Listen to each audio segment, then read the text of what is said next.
500 மற்றும் 1000 ரூபாய் நோட்டுகள் செல்லாது என அறிவித்தது போல அடுத்து பிரதமர் மோடி எதற்கெல்லாம் செக் வைக்க போகிறார் தெரியுமா? தங்க நகை.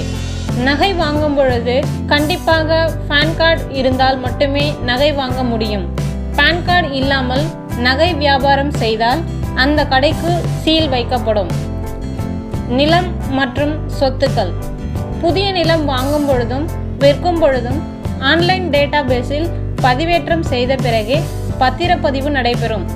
அது மட்டும் இல்லாமல் தனிநபர் உடைய சொத்து மதிப்பு ஆன்லைனில் பதிவேற்றம் செய்ய வேண்டும் மற்றும் பணத்தை வங்கிகள் மூலமாகத்தான் பரிமாற்றம் செய்ய வேண்டும்.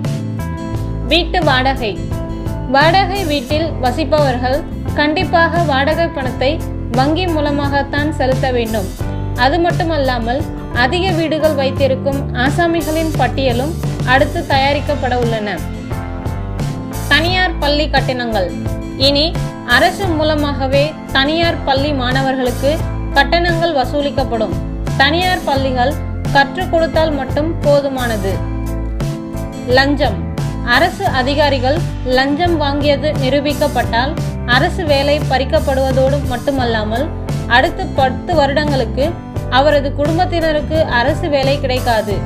இவ்வாறு மோடி தனது உரையில் மேலோட்டமாக தெரிவித்தார்.